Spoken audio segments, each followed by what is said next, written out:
Welcome to the 342nd of the COVID calls. This is a daily discussion of the COVID-19 pandemic with a diverse collection of disaster experts. My name is Scott Gabriel Knowles. I'm a historian of disasters at the Korea Advanced Institute of Science and Technology. I'm coming to you live from Daejeon, South Korea. Today, I welcome Rosalind Williams to the program to discuss her latest article, Crisis: The Emergence of Another Hazardous Concept. Just a reminder, you can usually catch COVID Calls live on weekdays at 6 p.m. Eastern Time. Just go to the COVID Calls YouTube channel to watch. You can also hear COVID Calls anytime, recorded as podcasts on Spotify, iTunes, Podbean, or anywhere you get podcasts. You can also keep up with COVID Calls via Twitter using the handle @US of Disaster or @COVID Calls. Please help spread the word and send suggestions for future guests and future topics. Please feel free to suggest yourself as a future guest. As of today, September 15th, 2021, there are 4,649,567 deaths from COVID-19 globally. That's according to the Johns Hopkins University Coronavirus Resource Center. I've been reading an obituary or a story of advocacy for those impacted by the pandemic, and I'd like to continue that now. The headline is Family Man Turned Away by Dozens of COVID-Filled Hospitals. This appeared in AP News, 14th of September, 2021. Dateline Montgomery, Alabama. As hundreds of mostly unvaccinated COVID-19 patients filled Alabama intensive care units, hospital staff in North Alabama contacted 43 hospitals in 3 states to find a specialty cardiac ICU bed for Ray Martin Demonia, his family wrote in his obituary. The Coleman, Alabama man was finally transferred to Meridian, Mississippi, about 170 miles away. That is where the 73-year-old antique stealer died September 1st, 2021, because of the cardiac event he suffered. Now his family is making a plea.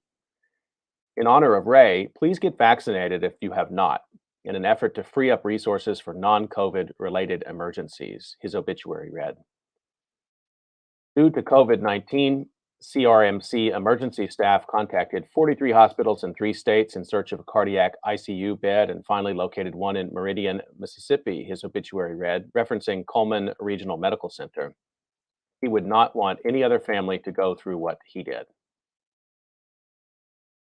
Alabama, for weeks, has seen a surge of mostly unvaccinated patients filling hospitals and intensive care units, making it increasingly difficult to transfer patients to other facilities for specialty care, said Dr. Don Williamson, the former state health officer who now heads the Alabama Hospital Association.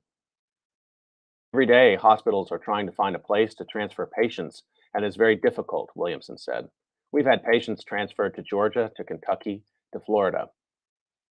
Jennifer Malone, a spokesperson for the Coleman Hospital, confirmed Demonia was a patient and said he needed to be transferred to receive a higher level of specialized care not available at Coleman Regional Medical Center. She could not comment more for privacy reasons, but said the continued surge in COVID patients has saturated tertiary care hospitals, creating an ongoing and increasing challenge for Coleman regional staff to find hospitals able to receive patient transfers when needed. Williamson also could not comment on Demonia's case, but said the struggle to find an open bed to transfer a patient is a scenario being played out daily. Basically, half of our ICU beds are now filled with COVID patients, Williamson said. At the time this article appeared, Alabama had 2,474 COVID-19 patients in state hospitals, of which 86% were unvaccinated, according to the Alabama Hospital Association. Nearly half of the state's intensive care unit beds, or 772 beds, are occupied by a person with COVID-19, and the surge of patients meant some hospitals had to convert other space to ICUs. Patients who normally would be treated in ICU wards are instead being cared for in emergency rooms, normal beds, or even gurneys left in hallways, state officials said. The state had 1,562 ICU patients Monday, but 1,551 dedicated ICU beds. The situation was even worse on September 1st, when Demonia passed away. The state that day had 92 more patients needing ICU care than it had dedicated beds. Demonia's daughter did not immediately respond to a Facebook message seeking comment on this story. After threatening to reach an all time high for hospitalizations during the coronavirus pandemic, state hospitals have seen a slight decline in recent days, says Dr. Scott Harris, head of the Alabama Department of Public Health. We continue to have a real crisis in Alabama with our ICU bed capacity, Harris said. While Harris said Alabama's vaccination numbers have improved in recent weeks, as the state recorded double-digit deaths daily for a month or so, just under 40% of the state's residents are fully vaccinated, compared with 53% nationally, according to the CDC. In his obituary and in a story in his hometown paper, the Coleman Times, Demonia was remembered as a family man who developed a love of antiques as a child and volunteered his auctioneering skills and sense of showmanship at community fundraisers. Ray Demonia was like no other, his family wrote.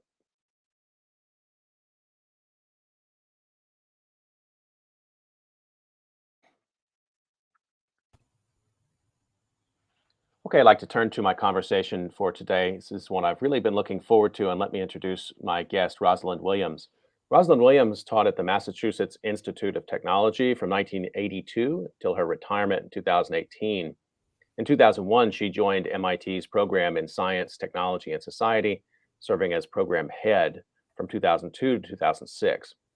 Her main scholarly affiliation is the Society for the History of Technology, of which she served as president in 2005 and 6, and from which she received its highest award, the Leonardo da Vinci Prize, in 2013. First three books, Dream Worlds, Notes from the Underground, and Retooling, address this question: what are the implications for human life, both individual and collective, when we live in a predominantly self-constructed world? In responding to it, she has studied the emergence of consumer culture in late 19th century France and the creation of underworlds, both imagined and actual, as models of a technological environment, and the retooling of MIT as the Institute confronts the effects of an information age of which it has been a prime generator. Her most recent book, The Triumph of Human Empire, appeared with Chicago Press in 2013 and looks at the works and lives of three well-known writers, Jules Verne, William Morris, and Robert Louis Stevenson, to illuminate the event of consciousness at the end of the 19th century, when humans realized that they were close to mapping the entire globe and that the global frontier was closing. It's an honor to have Rosalind Williams with me today. Ros, welcome to COVID Calls. Thank you, Scott. I'm happy to be here. I'd like to start the way I generally do, just find out where you're calling from and how the pandemic is looking there right now. I'm calling from Newton, Massachusetts. A beautiful September day. Massachusetts is a predominantly liberal state, a lot of hospitals, a lot of educational institutions. And in terms of the pandemic, it's a place that has tried and succeeded as well as any area in trying to take a reasonable approach to, a mix of rules about transmission, but not stopping life altogether. So it's been a good place in terms of overall atmosphere and approach to be in this pandemic. I also want to mention, though, that MIT as an institution, which is about 3 miles that way, it's been very interesting to watch MIT adapt to the pandemic, because MIT is an engineering school. That's the self-image, and the social engineering that is going on there is just it's a huge set of procedures and projects, and it's really quite awesome. I think it's been working well, but I think what is most interesting to me about MIT's dealing with the pandemic is that despite a lot of rules and procedures, the attitude is, first of all, not everybody's going to follow all the procedures all the time, and that is how humans are. And secondly, we may still have our outbreak, and it could be quite serious in spite of what we're doing. So it's this mix of kind of tough social engineering, but also a sort of built-in forgiveness, just because people are people. It's been a very I'm sure every institution in the U.S. has a story It's just that the MIT one is particularly dramatic, I think. I kept an eye on technical schools throughout the pandemic because I was curious to see how, just to your point, how much they emphasize their own capacity to do kind of technological problem solving, things like ventilation, producing masks, what have you. And I saw a real mixed bag, I guess not unsurprisingly. Purdue was very early saying that they will be open and that they will basically, steer their own ship. Other technological universities like Drexel, where I was at that time, really didn't do that and closed down hard and followed state level pandemic advice. Where is MIT on that spectrum? I think MIT did close down hard last year. It was basically off-campus learning for the most part. But this year they really, really want to have a campus. It's just again, it's part of MIT's approach that we need each other and we're here for each other, and this really matters. So there's this determination or goal of staying open as a campus, which is enforced by a whole set of regulations like twice weekly testing, even if you're vaccinated, that sort of thing. But the understanding that it may not work, and if it doesn't, we can only do our best. We're only human. So but it comes across as quite a consistent message. By the way, every morning, I understand, there is an event called COVIDCalls at MIT, but it's a dean who is calling the students and saying, here are the latest numbers, this is what's happening. And anyway, I just heard about this today, and somebody said, I wasn't aware of that. I said, oh, I'm on it. And they looked at me. You thought you were calling MIT students this morning. No, I've been there, done that. I don't know. Yeah, right. Well, I'll have to look at that. I'll have to have the dean on as a guest so we can do a merged COVID calls. That would be something. Well, if you get Ian Waits, he's your guy. I think it'd be quite a successful program. So okay, all right. Well, thanks for that. I've been asking guests also, Rosalind, if they would share a memory of this time. It's I always say this, but it really is a kind of impossible task to parse out individual moments. So take it however you want to. But I'm curious, there's a moment or something that really sticks in your mind that resonates about this COVID era for you. Actually, I think moments are much easier to specify and to describe than overall feelings, or, there's all sorts of inchoate, internalized experiences.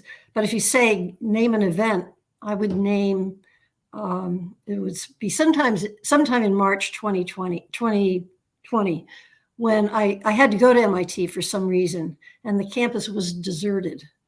And it looked like the proverbial neutron bomb had dropped, because all the buildings were there, but nobody. And so it was this sort of premonition of the end times that I think almost anybody in the last year and a half could come up with a very similar example. I mean, the other experience would have been more recently. It would have been this summer when I went to Iceland with my family. There was a moment when Iceland was quite open and it looked like the place to go if you could go anywhere.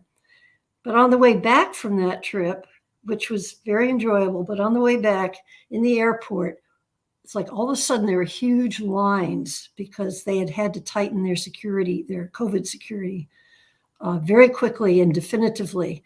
And looking around those lines, I thought, okay, we're all in this for the long haul. This pandemic is not going to get a vaccine and go away. It's going to be more of a chronic condition. So those are kind of bookends of experiences. Thanks for sharing those. I want to ask you about the metaphor of the neutron bomb and why you reached for that one. I just want to share that I had that same, at that time I was living in Princeton in the early period of the pandemic. And to me, it felt like things I had read from like Cold War planning documents that I was living in a town where a nuclear attack had taken place somewhere close by, but not in my town.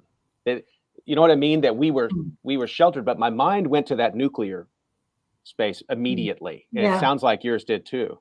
Well, speaking for myself, a child of the Cold War.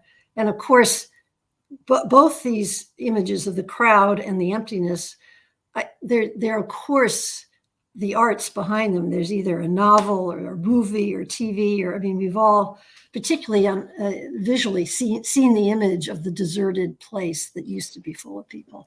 So yeah, I think we are preconditioned to make that association, alas.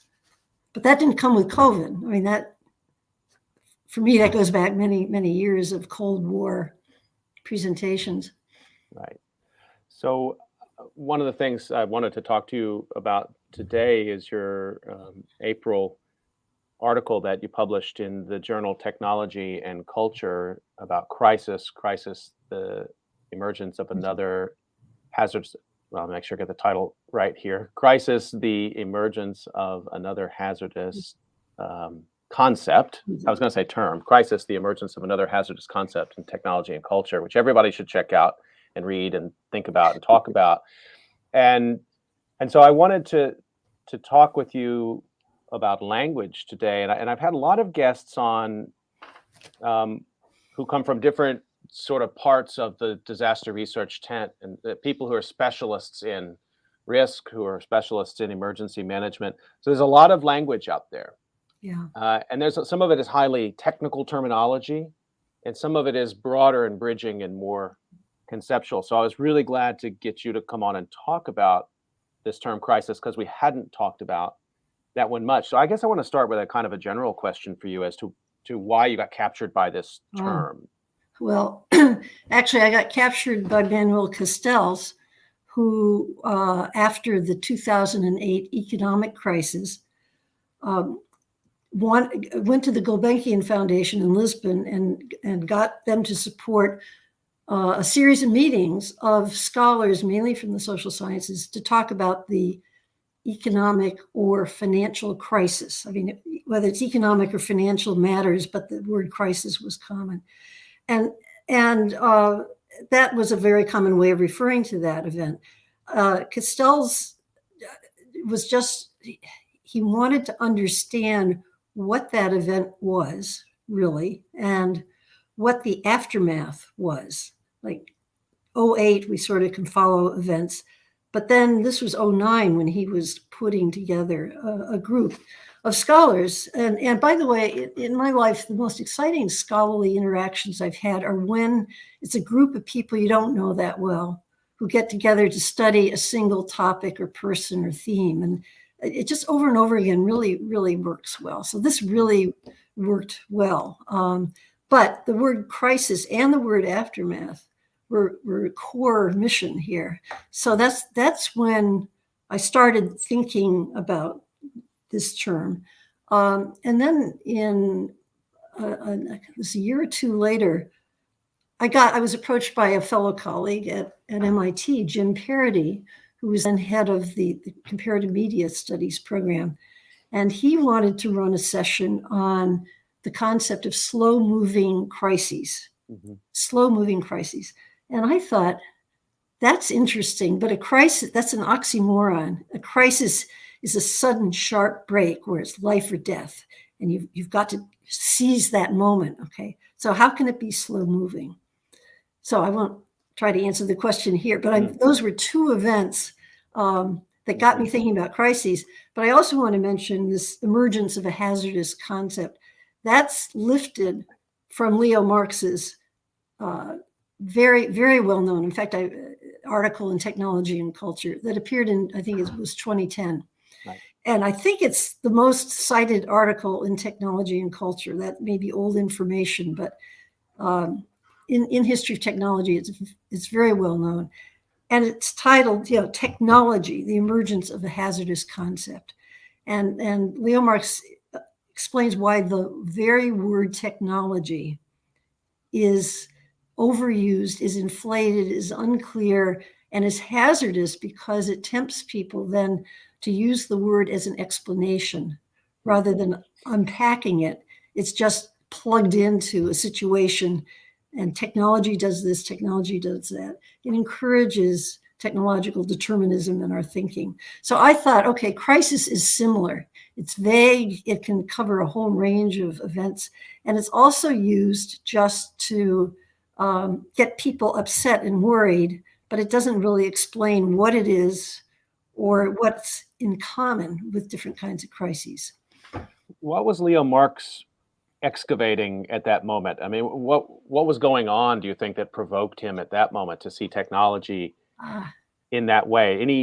Any sense of that? Because I want to go further when we talk about what's in the atmosphere of crisis and why you want to react to it now. yeah. But I'm curious about his logic.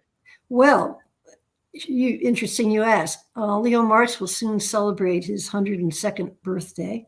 Amazing. And that Wonderful. means that article, he wrote it when he was in his 90s or at night, Yeah.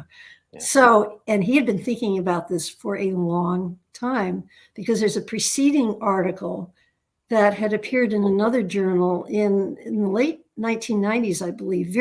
Its title is even similar. So he was already thinking about the hazards of the concept. He would say word and concept of technology. So what happened in the early 2000s that he kept going back to that? Somebody once told me, if you want to write a good doctoral dissertation, take something that bothers you. And so this bothered Leo. Right. And around Good. MIT, you will hear everybody talking about technology all the time in a very careless way. So I think being at the Institute had something to do with it, but you don't have to be at MIT to hear the word technology all the time and used in very sloppy ways. So coming to crisis, then maybe we don't have to do the full word Yeah. study. Although I'm curious too. I mean, what's the sort of family history of the term itself? How far do we need to go back to find it? Well, you always go back to the Greeks, right? And you do in this case. I cannot speak Greek and I won't attempt to, but the cognate word in Greek refers to like a cut or a slice or it's a very sharp edge is Hmm. the connotation. And it's a decisive point. If we just said turning point, that's probably as close as we can get. Then again, there are Latin variations, but the word was really limited to two kinds of events for a long time. One event would be astrological, that in the skies, the planet is passing, here or there and back as something else. It's a very sharp description of planetary or other cosmic motions. But then the other use is in disease, and a crisis is a point in any illness where the person may live or may die. And it's going to go one way or the other. They're not going to stay where they're at.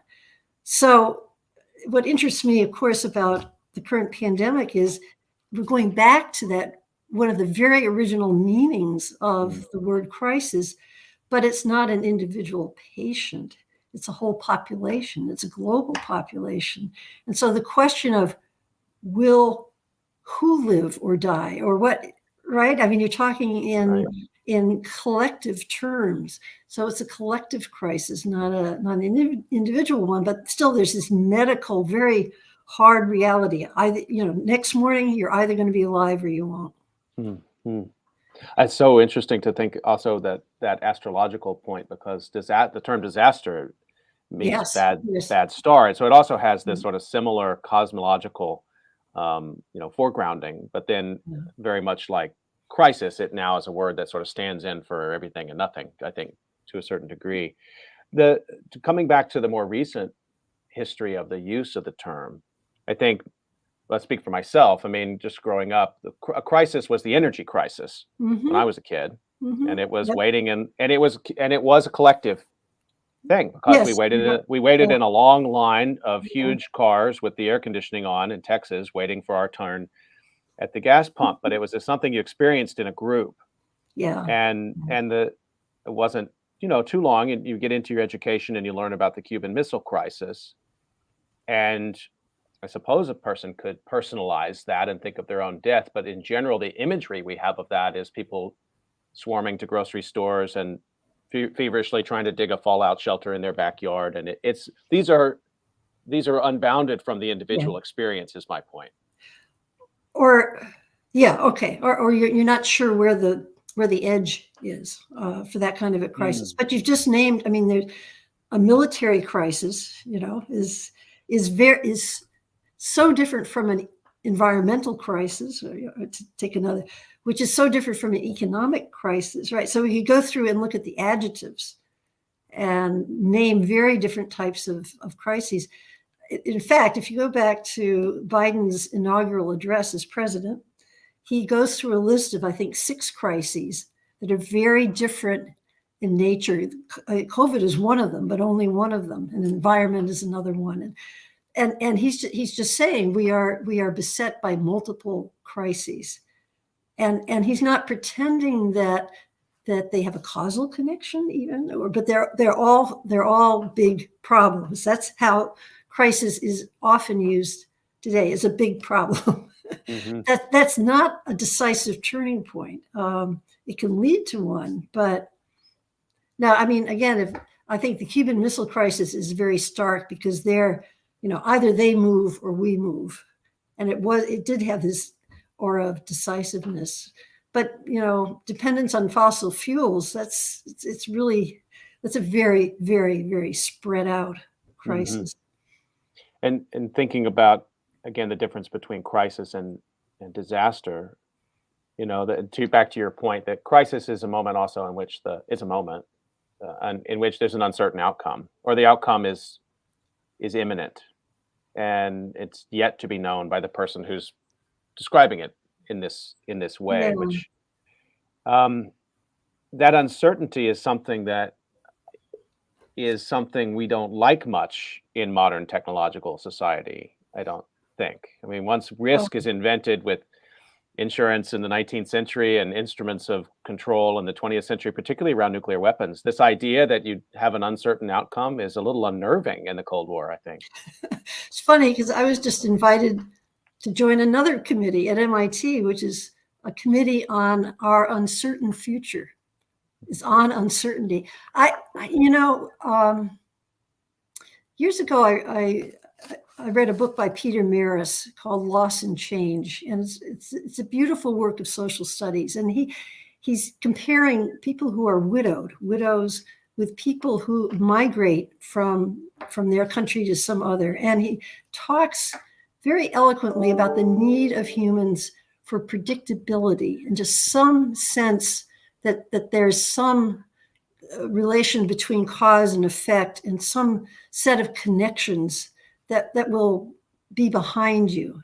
And so this idea of crisis that removes all sense of predictability, because you don't have just one, you have a whole bunch of them, and how might they interact? I think it's much more troubling than we realize. And as always, poor people are the ones who suffer the first and the most obviously. There's just so much lack of support. But I end the article in Technology and Culture by just saying, we're so hooked on the glamour of technology, either as bringing the end of the world or as bringing progress. Like, give me stability. Just give me predictability. Just, that if I pick up the phone or the equivalent, there's somebody there. And I just think we're too kind of hooked on the excitement. And, I've noticed that most of the social welfare states in the world that have any close approximation of being successful, they are very valued by the people in them, right? I mean, people want them, they want to keep them. They may complain about how they're run, but anyway, so sustainability, maintenance is another word. Sure. That might fill that niche. Just want to remind folks you're listening to COVID Calls, and I'm talking to Rosalind Williams today about the concept of crisis and how we might think about it in COVID times. You mentioned Biden's address, and I actually just want to read a couple of sentences. I won't read the whole thing, but there's a passage in your piece that's really, I think, I want to talk more about it. And this is from Biden's speech. He says, "We will be judged," I don't do a Biden impression, "we will be judged, you and I, for how we resolve the cascading crises of our era." And you wrote in 2011, In Biden's rendition, crisis is no longer a point of reckoning involving powers beyond human control. Crisis has become a description of ongoing history, all these problems merging into one gigantic cascade. So that's the work of the historian there, is to spot when some public official is invoking history and its majesty, its weight, or its failures. I was curious that you brought it down into that language. Can you say a little bit more about how you interpret Biden's speech in that sense? Well, yeah, I mean, I'm just a question I keep asking. What nags me is what is history, and what is it now, as opposed to how the Greeks thought of it, and just kind of trying to get below the conscious, this issue and that issue. Just what are we thinking about history? How are we thinking about it overall? So. Biden's speech actually is very eloquent in describing a view of history as we are living it, okay? Not somebody's theory, but lived history, the phenomenology of history. It's this sense of cascading crises, all right? But I wouldn't stop there, because it's also a sense that there still is a lot of room for progress, for good things to happen, for kids to go to school, get educated, grow up, right, and have a life, and there's a terrible pandemic. We have a vaccine within months that is an amazing weapon against this awful pandemic. So the belief in progress has not gone away. It's still very strong, and for good reasons. But it now coexists with this sense of cascading crises. And I would argue these are not unrelated. In other words, what we call progress can quickly become, or at least feel like, a crisis. So I'm describing our current historical consciousness as a split one, split between the belief in progress and the experience of rolling apocalypse, to use my favorite term. I'm glad we came to that, and I just want to put a pin in rolling apocalypse for 1 second, and just to bring you back to Biden, because you spot in Biden's speech and what you were just saying. I don't want to be cynical about it, but this is an opportunity for a politician who has a strong legislative agenda to point out and be very clear, as we've said, we're at a turning point and we have to act. There's no going back. We're not sure what going forward means. And so now here's the policy points in my speech. I don't want to be too deterministic about it, but is this what a progressive politician must have to succeed in 2021? Oh, that's beyond my pay grade. We'll see. We'll see. I mean, look, the outcome in California with the recall is very interesting. That it looked like, taking a hard line on rules that you follow because you don't want to get COVID, looked like it came through pretty loud and clear. Now, maybe that's a flip, maybe it won't happen again, but no, I think we're at a political moment where every politician is asking him or herself exactly this question. Like, how much what do people want? Do they want security enough to, to pass a legislation that would make it possible, or not? I think our consciousness is very split on this, because people do want security and do want a sense of reliability. But this coexists with a very strong suspicion of expertise, of state power. It's not just, I don't want to pay taxes. There's more at work. Back to the Castell's paper that I wrote, that I mentioned as a response to the 08 financial crisis. I did a case study there, a little case study of Berkeley as an institution, the University of California at Berkeley, and how the reaction to the financial crisis was so confused when it came to higher education, that on the one hand, the need for higher education was stronger than ever.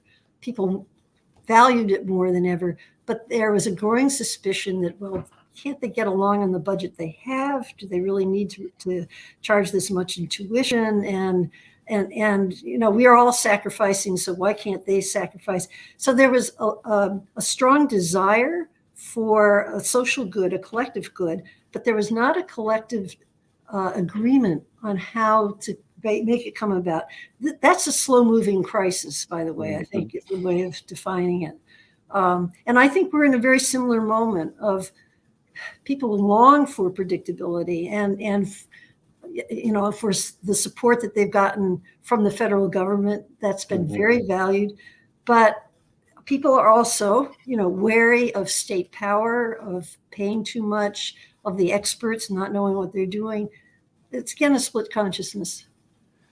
It's but just want to come back to this rolling apocalypse idea, and again, just a line from towards the end of your essay. You write, "This is our current historical consciousness," as you described a moment ago, sort of a split consciousness, the perception of living in a rolling apocalypse. The most common way of perceiving human self-destruction is that it rolls toward us from just over the horizon of the future. And we could also think of the rolling apocalypse as bearing down on us from the past. I'm predisposed to just want to really embrace a concept like this because an apocalypse is, again, it's supposed to be a really defining, it's end times. So it's pretty definitive. Yeah.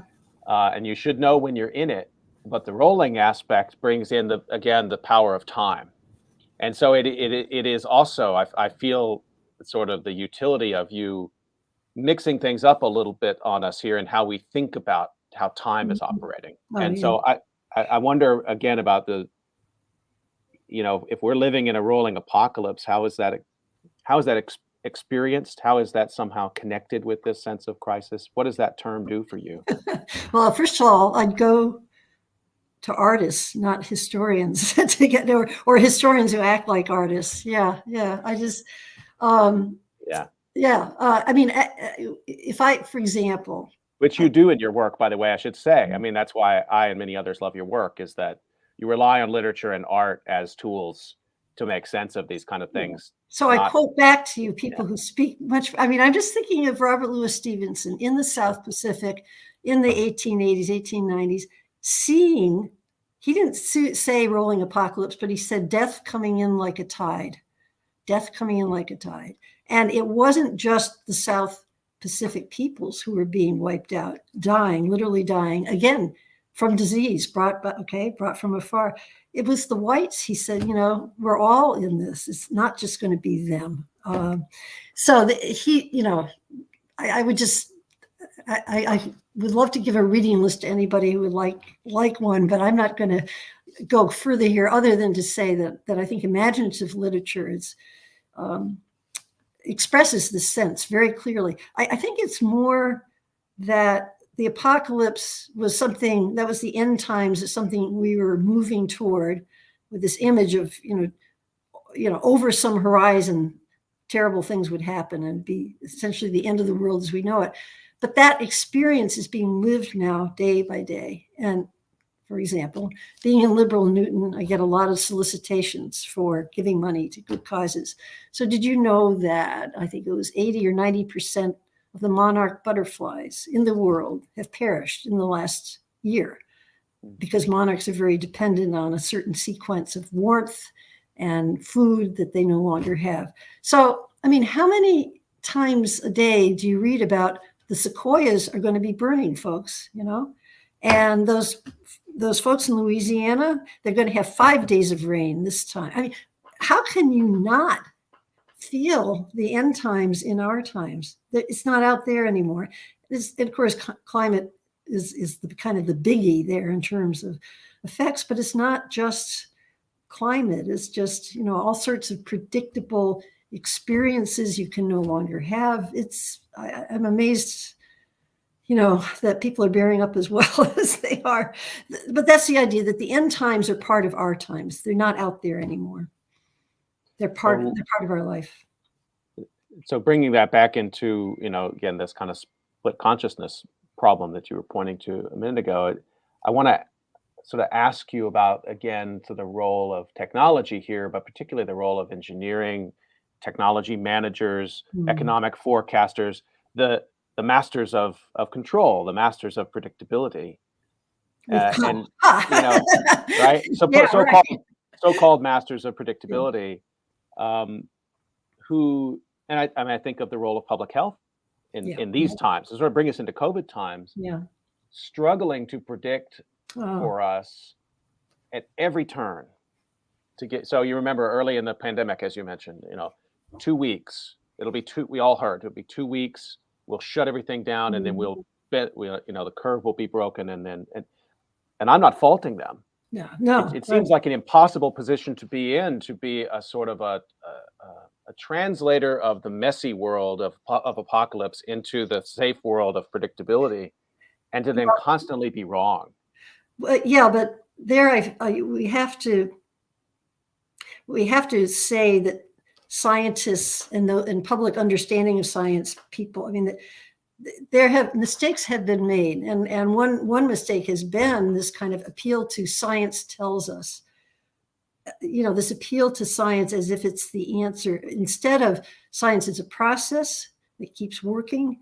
It gives you answers, but it keeps changing in response to new information. I think there's a lot of oversell of science that is now coming back to haunt us. It's not helping, in terms of respect, overall respect for science, to claim that it can do more than it can do. And I think this is not just my realization. I think a lot of people on the front lines of science have come to realize this in the last year, that they say mistakes were made, they have to be corrected, they will be, but there was a lot of kind of reifying of science rather than looking on it as a process. And this is an educable moment. How does science work? Well, we're learning. And to bring it back into COVID times, I would say on any given day, a person consuming news would have heard about, let's go back to December, let's say, of last year, um, climate crisis, COVID crisis, and constitutional crisis in the Yeah. U.S., but not only in the U.S., but in the U.S. at that moment, inter- used interchangeably, as you were saying Mhm. earlier. And I wonder. I guess my question to you there is, what does that do in terms of giving people the right amount of awareness and concern without pushing them into a place Um, of despair or inaction? well, that's why crisis is a hazardous concept, Right. because it can have that. It's like help, instead of. I mean, this is where um, the engineering. We have a problem. We're going to solve the problem. I mean, that can also go way too far in claims, but at least there is some some reason why to talk about something as a challenge sounds better than a crisis. I mean, the challenge implies there is a response or a set of responses. I think one interesting question is, are all these crises really unrelated? Are they just a cluster, a rhetorical cluster?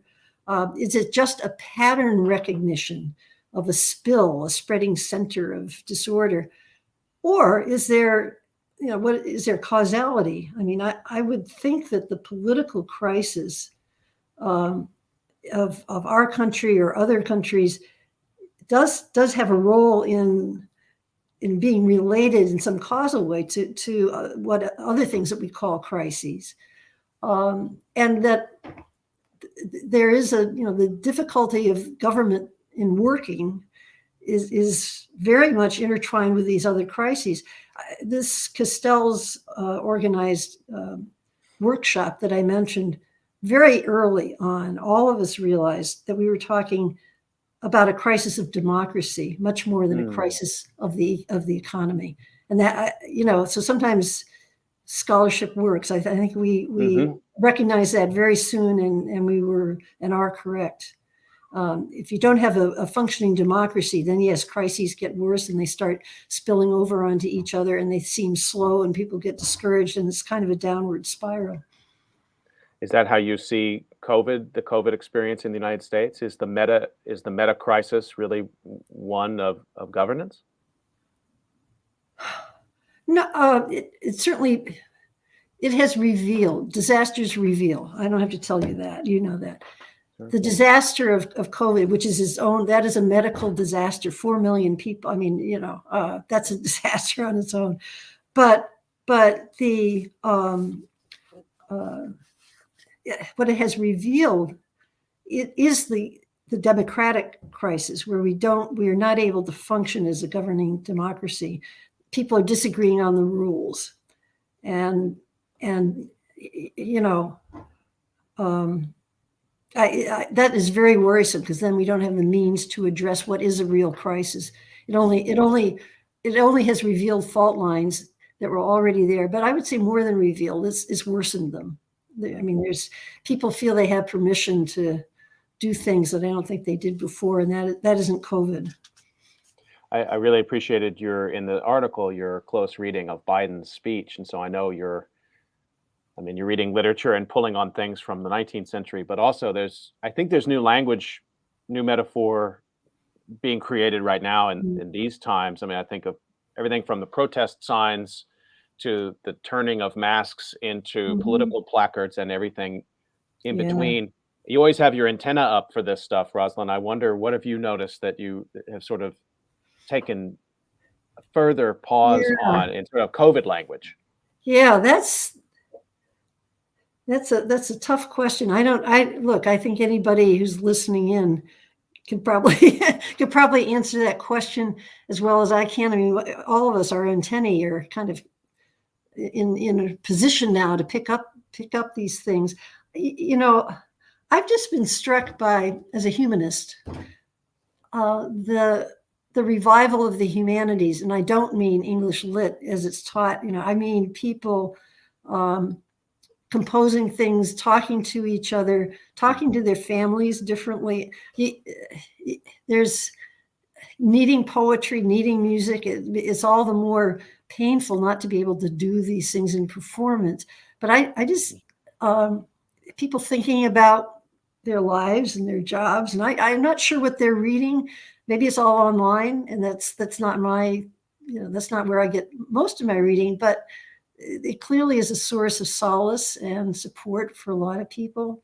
So I've just noticed that engineers and social scientists, I think, are still struggling. And I talk about two examples in the paper that got published in Technology and Culture. One example being the language of grand challenges, which started off to be, kind of computer related. That kind of grates on me, because grand, for example, but challenge does imply, it somehow implies a technological or technocratic or at least material answer. And I just think we have to work with the consciousness before we have to work with the matter. So that's, the other one that I talk about are deep transitions. Okay, and this is the language of Johann Schatz's group, what since expanded globally. And it's more in the spirit of, yes, we need a psychic revolution. We really need to think differently. We need to value things differently. And I think there, of course, the question is, well, what are the resources to draw upon to do that? I think these are good questions, but I don't think they provide the answers. But I've just been impressed by people's kind of innate humanism coming out in ways that are not very fancy, but are very noticeable. I mean, I'll just give a plug for just one person who was a guest on COVID Calls, Cassie Alexander, who's a nurse, who writes science fiction but also has written a memoir of her called The Year of the Nurse. And it's just one example that I've sort of pulled on, because it's her own writing, it's prose, but it's also stream of consciousness, it's scenes inside the clinic, and it's her Twitter feed. Yeah. So it's also playing with temporal, it's the shift, like the life of the nurse on the shift, but it's also the life of a tweet. And and to show, and to me, I think it comes back to some of your thinking about time here, that every day, to a certain extent, if you're a healthcare worker right now, is this kind of rolling apocalypse. Yeah. And I just so I'm looking to healthcare workers, I guess. I always look to engineers. I'm on an engineering campus, so I talk with them. I value their input, but I'm also looking at healthcare workers right now. Well, I'm just struck by the shortage of healthcare worker like labor everywhere, right? I mean, all the helping professions. I mean, that's all you hear is kind of we can't find. Those people are there, but they just don't want the way the jobs define their role. I think. I mean, that's a whole different story. But yeah, I think reading almost anything. I'm just picking up stuff that I've had sitting on my shelves, for a long time, and just if I give up after a few pages, I give up. But just I've been reading Albert Camus' autobiography, a very poor kid in Algeria or Morocco and North Africa, and it just in Algeria, and he just it's just that it's so human, it's so full of longing and disappointments and family relations. So I think you can read almost anything that appeals to you, and it helps. It helps. Just a reminder that you're listening to COVID Calls, and we're talking to Rosalind Williams today about crisis and language in COVID times. And Ros, I would be remiss if I didn't ask you about the history of technology in this moment, being that you were previously the president of the Society for the History of Technology and the Da Vinci Prize winner. So, what special role does history of technology analysis have? What does it offer in this time? I guess that question's been hanging over everything we've been talking about Leo Marx and about your scholarship as well. But for people who might not be familiar with the field and the special questions that it asks, how do you Mm. see it in its importance right now? It's more important than ever in presenting a concept of technology not as gadgets, but as systems that include human beings. Okay, this sounds like a plug for human infrastructure, but yeah, right. In other words, there is no system that functions without the nurses or without the equivalent. So, history of technology gets that and broadens the discussion from the thing to the system to the human system. Okay, and that means it brings in psychology, it brings in the inner self. My Da Vinci talk was titled "History of Technology from the Inside Out." Okay, and the feelings are very real. They matter. Those feelings interact with the material world, and that's what history of technology at its best studies. And we've been talking about moments in time that help us understand how crisis evolves. They're pretty highly technologically charged moments. Mm. It's sometimes moments of too much of something, too many nuclear weapons, maybe, or not enough of something, not enough oil. Look, I'm predetermined to try to translate this through the history of technology lens, but it does seem that when you bring technology and crisis together as dual concepts, you've gone sort of next level in terms of the need for translation. Uh, just let's think about 9/11. Okay. And after that event, when I was teaching history of technology, I would use as a presentation a film that was shot in the World Trade Center before the collapse by some, it happened to be French filmmakers who were in town, but they were following the firefighters in the World Trade Center. And I would ask the students, I'd say, just look at this and you tell me what technological systems you see, what people you see, what codes are being used, what assumptions are being made, how is this working? And the heroism was part of the system. That system would not have worked unless somebody was willing to go up that tower, even though their life was at risk and often lost. So if you teach history of technology and you do it within that spirit, then I think it really helps everybody kind of look at the world a little differently, just seeing it in terms of not just the material things, but the human traits that make them operate. So we're almost up on time in our discussion. I wonder if you might give us a preview what you're working on next. You know, at my age, I've decided I'm not launching another writing project. I'm not going to write another book. That's just more effort than I have. I, I have decided I'm going to focus on two projects. One project is understanding history at a time. I mean, it's baffling at many times. And where are we headed? What's happening? I want to understand history. That's the first project. Second project is I want to renew and strengthen attachments. And by that, I mean human attachments. This, again, I don't think I'm alone, that during the pandemic, and also just getting older, getting retiring, it's like, time is limited. There are people I want to reconnect with. I want to talk to them. So those are my projects, attachment and understanding. And I will let you know if either of them succeeds. Well, I mean, I just want to, the second one is I fully endorse and appreciate. And I think we all struggle with that in our own ways, how to keep attached in this time. And reattachment Yeah. will be important as people can. I haven't seen my family in the United States now for almost 2 years, and so that's a really important part of what we're going to need to do in this next phase. But the first part I want to underline: you're a scholar of history and have been your entire career, and you're trying to understand history. I mean, yeah, yes. You know how good that makes me feel, Roz? It's like science; it keeps changing. It's not Right. what when we say history, is very different from what, for example, to have the environment. What the heck is that? As part of history? That's just back in Roman times, Middle Ages.